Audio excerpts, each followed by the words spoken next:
السلام علیکم ناظرین کرام، شروع کرتی ہوں اللہ تعالیٰ کے بابرکت نام سے جو بڑا مہربان اور نہایت رحم والا ہے۔ مشرکین مکہ کسی طرح ایمان نہ لاتے تھے، بلکہ وہ طرح طرح کی باتیں گھڑتے اور آپ صلی اللہ علیہ وسلم کو آزماتے۔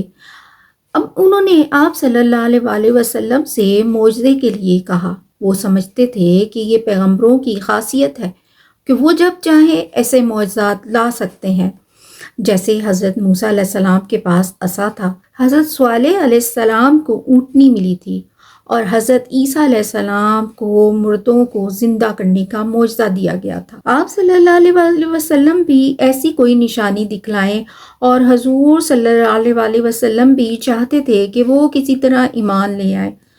چنانچہ انہوں نے آپ صلی اللہ علیہ وسلم سے کہا کہ وہ صفا پہاڑ کو سونا بنا دیں، پہاڑوں کو ہٹا کر یہاں صاف میدان والی زمین بنا دیں اور یہاں نہریں جاری کر دیں، اور نہیں تو جو آباء و اجداد گزر چکے ہیں انہیں زندہ کر دیں، کہ وہ شہادت دیں کہ آپ صلی اللہ علیہ وسلم رسول ہیں۔ تعالیٰ فرماتے ہیں، آپ کہہ دیں کہ نشانیاں تو بس اللہ کے پاس ہیں،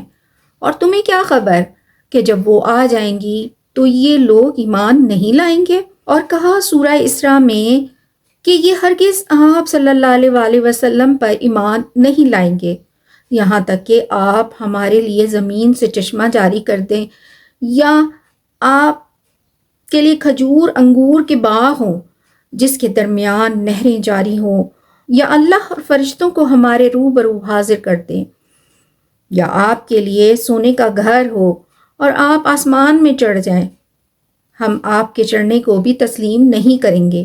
یہاں تک کہ آپ ہم پر ایک کتاب اتار دیں جسے ہم پڑھیں۔ انہوں نے اللہ کی قسم کھائی کہ ان کے پاس کوئی نشانی آئی تو وہ ضرور ایمان لائیں گے۔